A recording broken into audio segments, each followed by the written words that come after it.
Life inside a tank during World War II was full of hardship, discomfort, and constant stress. Tank crews, usually consisting of 4 to 5 men, had to operate in extremely cramped conditions. The interior of the tank was so tight that even turning around could be difficult. Soldiers spent long hours in fixed positions, often brushing against hot mechanical parts, which could lead to burns. Space was not only limited, but also extremely noisy. The roaring of the engine was deafening, making it nearly impossible for the crew to communicate freely. Tanks had poor sound insulation, so crew members had to rely on hand signals or shout to be heard. Additionally, the vehicle vibrated constantly, causing discomfort and health problems, especially during extended combat missions. The weather also made life inside the tank more challenging. In summer, the temperature inside the tank could reach unbearable levels, with the crew suffocating from the heat and lack of fresh air. In winter, the interior became freezing cold, and with no proper heating, the crew often struggled with the bitter chill. On top of that, leaky hatches could let in rain, snow, or mud, worsening the already harsh conditions. Combat stress was a daily reality for tank crews. Every deployment to the battlefield carried the risk of being hit by enemy artillery, aircraft, or infantry equipped with anti-tank weapons. A direct hit often meant death for the entire crew, who could burn alive, suffocate from smoke, or be crushed by exploding fragments of armor. Tankers had to be ready to evacuate quickly in case of a fire, but the cramped hatches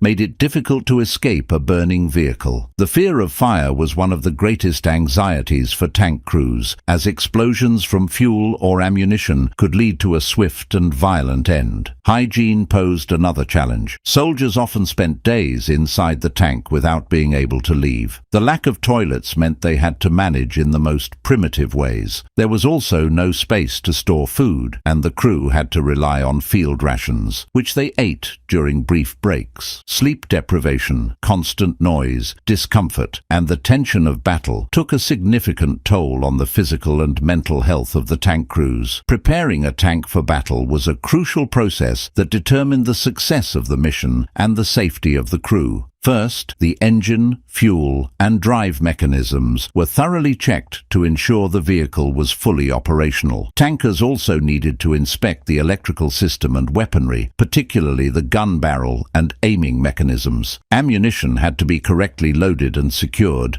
to prevent internal explosions. Before a battle, the crew often lubricated moving parts and sealed the hatches to protect the tank from water and mud. The radio operator checked the communication system, which was vital for coordinating with other units. Each crew member had a specific role and had to work seamlessly with the others. The commander issued orders, the gunner aimed and fired, the loader handled the ammunition, and the driver navigated the tank through rough terrain. Only full cooperation and mutual trust allowed the crew to survive in such extreme conditions.